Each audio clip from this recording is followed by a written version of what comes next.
આસ્થાનો સૌથી મોટો વિશાળ પર્વ મહાકુંભ, જ્યાં સંગમ સ્થાન અને આસપાસનો વિસ્તાર ભવ્ય રોશનીથી શણગારાયો છે। લાખો શ્રદ્ધાળુઓ મહાકુંભની રોશનીથી અભિભૂત થયા। આસ્થાની ડૂબકી લગાવવા આવનાર તમામ ભાવિકો આ રોશનીથી અભિભૂત થઈ રહ્યા છે।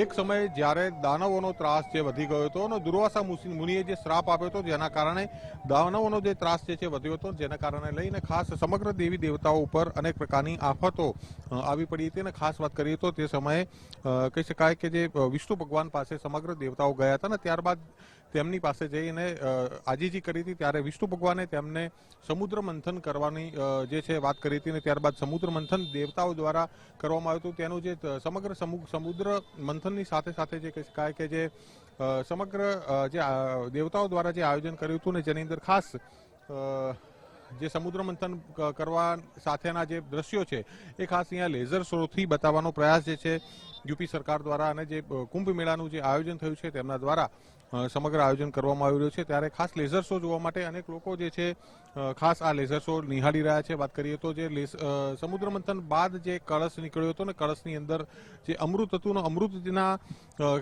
દેવો અને દેવતાઓ જે બંને વચ્ચે ખાસ એક સંઘર્ષ થાય છે અને સંઘર્ષ બાદ જે છે ખેંચાખેંચીની અંદર 4 અમૃત કળશમાંથી જે બુંદો નીચે પડે છે ને 4 બુંદો જે છે જ્યાં પડે છે ત્યાં કુંભ મેળાનું આયોજન કરવામાં આવે છે। ખાસ વાત કરીએ તો મહાકુંભ જે છે આજે અહીંયા યોજાઈ રહ્યો છે। ત્યારે ખાસ વાત કરવામાં આવે તો જે છે નાસિક છે, હરિદ્વાર છે, ખાસ પ્રયાગરાજ જે છે, આ અનેક પ્રકારે જે 3-4 જગ્યાએ જે કુંભ મેળાનું આયોજન કરવામાં આવે છે। તો સમગ્ર આયોજનની રૂપરેખાને ધ્યાનમાં રાખીને જે લેસર શો બતાવવામાં આવ્યો છે અને લેસર શોની અંદર સમુદ્ર મંથનની સાથે જે આ પ્રતિકૃતિ જે છે દર્શાવવાનો પ્રયાસ જે છે અહીંયા ખાસ કરવામાં આવી રહ્યો છે। કેમેરામેન અંકિત દવે સાથે મુકેશ જોશી, પ્રયાગરાજ।